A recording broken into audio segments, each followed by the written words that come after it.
युवा युवा भएर उहाँले पटक पटक 52 वर्षमा नागिसक्नु भएको छ। हाम्रो गगन थापाजी बोलिरहनुहुन्छ, उहाँले 55 वर्ष पुगेपछि मैले राजनीति छोड्छु भन्नुभएको छ उहाँले। यदि सबैलाई स्मरण छ भने उहाँ 52 वर्ष भइसक्नुभयो। यो अब 3 वर्षमा चुनाव नियमित प्रक्रियामा भयो भने यो आउने चुनावमा उहाँ 55 वर्ष नागिसक्नुहुन्छ। कमसे कम तपाईले बोलेको कुरा पुरा गर्नुहुन्छ गगन थापाजी भने युवाहरूलाई मौका दिने हो भने केही वर्ष अघिसम्म 49 वर्ष थियो हाम्रो अवस्था आयो, अहिले मात्रै 70 नागेको छ। तपाईँ 55 वर्ष पुग्दै हुनुहुन्छ। तपाईले सार्वजनिक रूपबाट अहिले नेता साथीले भन्नुभएको छ कांग्रेस कसले गर्न सक्छ, तपाईँ जिम्मा लाउनुस्। म एउटा बुढापाकाको भनाइ भन्न चाहन्छु, बोकाले दाई हुने भए गोरु चाहिँदैन। त्यसकारण आज पार्टी चलेको छैन, पार्टी बर्बाद भएको छ, भस्म खरानी भएर गएको छ। कांग्रेस पार्टीको लामो इतिहासको कुरा नगरौं। आज नेता शेरबहादुर देउवाजीको नेतृत्वमा वडामा बहुमत, पालिकामा बहुमत, प्रदेशमा बहुमत, सदनमा बहुमत, राष्ट्रिय सभामा बहुमत नेताहरूको बुद्धिमत्तापूर्ण तरिकाले एमालेलाई मिलाएर कांग्रेसलाई राष्ट्रिय सभा पनि बहुमत बनाएको हो। आज देशै कांग्रेस भए सबै ठाउँमा बहुमत भएको कांग्रेस आज खुम्चिएको यत्रो सानो कांग्रेस बनाएर अझ लाज नभएको के रे हैन गगन थापाजी नभए चाहिँ कांग्रेस माटो मिल्थ्यो के त्यसकारण तपाईँ खरानी भइसक्नुभयो। तपाईबाट पार लाग्दैन। नेपाली कांग्रेसको बृहत एकताले कांग्रेस बलियो बनाउने मात्र होइन, देशमा अप्ठ्यारो परेको परिस्थिति छ।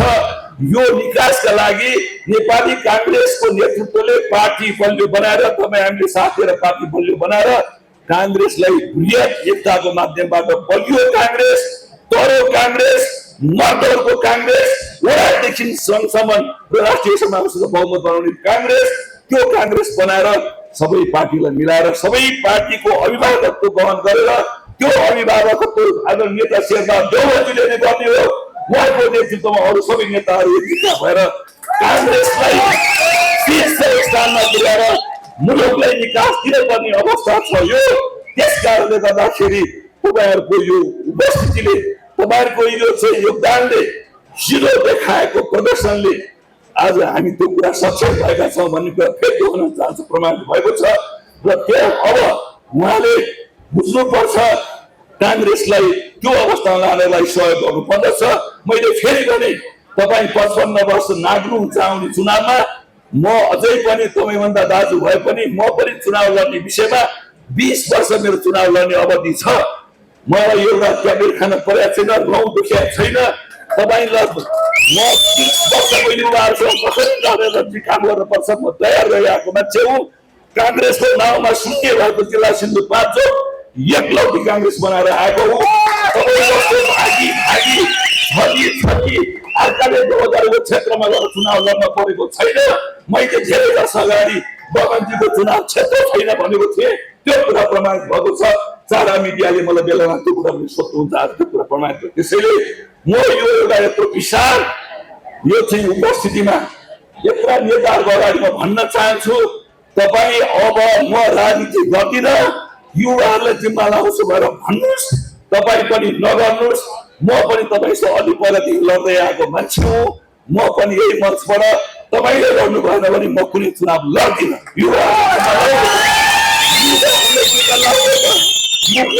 बकवास गरेर होइन, भण्डाबाज गरेर होइन, बेलारमा आफूलाई उतारु।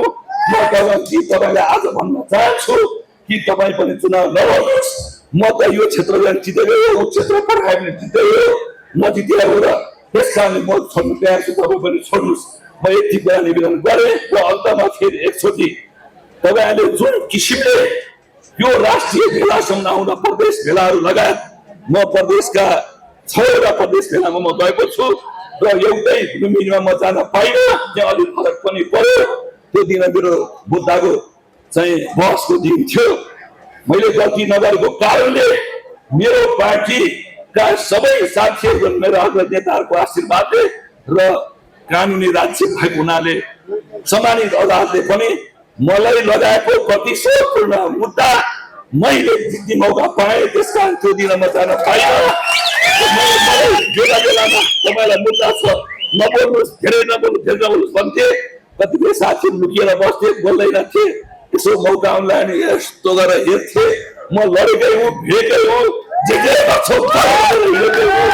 यो तपाईँको भावनाको सम्मान नहुन्थे, काङ्ग्रेसको नेतृत्व नहुन्थे। यो अहिले म यहाँ नेतालाई अनुरोध गर्न चाहन्छु, हिजो हामीले सबैलाई लिएर हिँड्न सकेनौँ।